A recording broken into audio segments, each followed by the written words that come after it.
मनुष्य जीवन सर्वश्रेष्ठ है। परमात्मा की इस सृष्टि की रचना कृति में सर्वोत्तम महान उपहार है। मनुष्य जीवन पाकर ही मनुष्य जीवन के महत्व को समझना, मनुष्य जीवन के उद्देश्य को समझना और समझ के इसको उद्देश्य की पूर्ति करना मनुष्य जीवन प्राप्त करने का एकमात्र लक्ष्य है। मनुष्य जीवन महान है, श्रेष्ठ है, दुर्लभ है, देव दुर्लभ है, सभी कहते हैं, लेकिन इसकी सिद्धि, सार्थकता, पूर्णता कब, कैसे और कहाँ होती है? आज पूरे विश्व में धर्म अध्यात्म के क्षेत्र में कहीं इस पर उचित, सही वह सिद्धांत, वह चर्चा, वह सत्संग उपलब्ध ही नहीं है।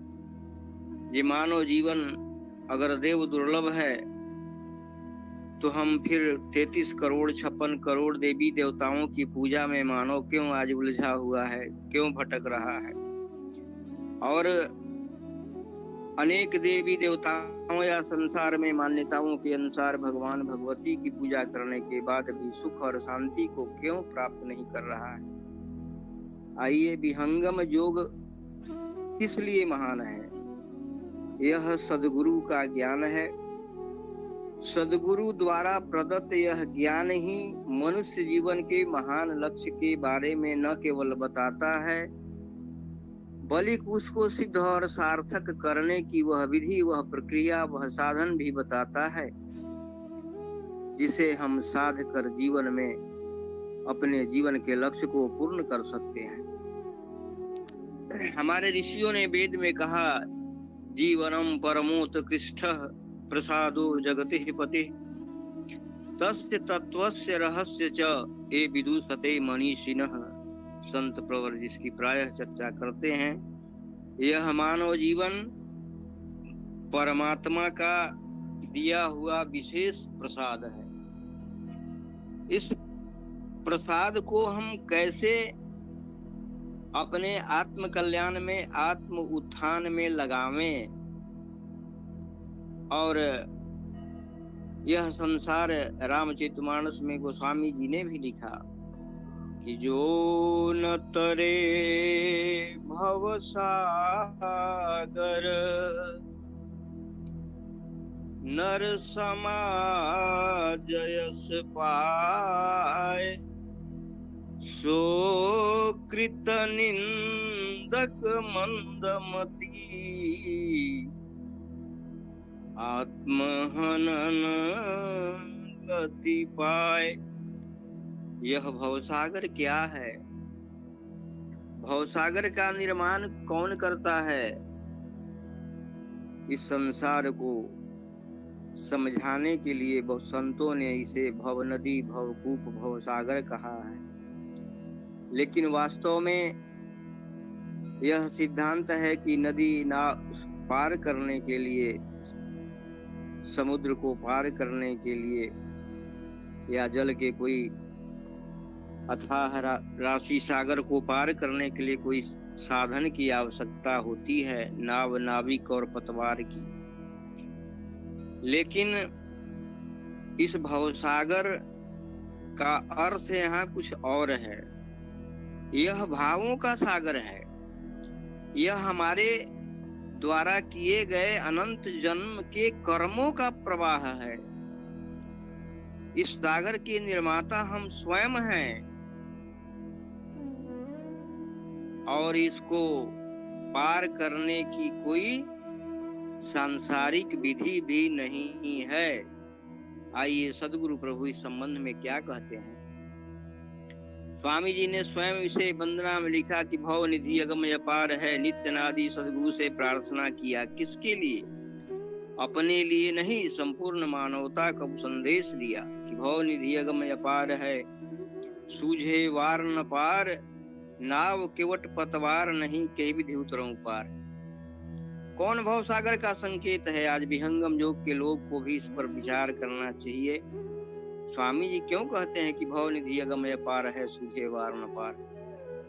यह भवसागर अनंत जन्मों के हमारे कर्म का प्रवाह जो संस्कार के रूप में चित्त में समाहित है, आज उसी कर्म के संस्कार को लेकर आत्मा मन के माध्यम से इंद्रियों के द्वारा संसार के कर्मों में फंसा हुआ है, लगा हुआ है। आज जो विधि संसार में कितनी बड़ी विडंबना है, जिस कर्म इंद्रियों से, ज्ञान इंद्रियों से हम संसार का कर्म करते हैं, संसार का ज्ञान प्राप्त करते हैं, यह बाह्य करण है, भौतिक करण है, समय काल के लिए पंचभूतों के द्वारा बना हुआ है।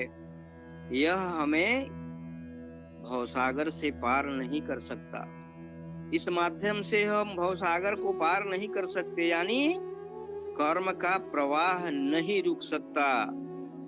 आज स्वामी जी स्वरवेद में लिखते हैं कि आत्मा की चेतना मन के माध्यम से इंद्रियों के द्वारा अहरनिश संसार में प्रवाहित हो रही है, और यह क्या कर रही है?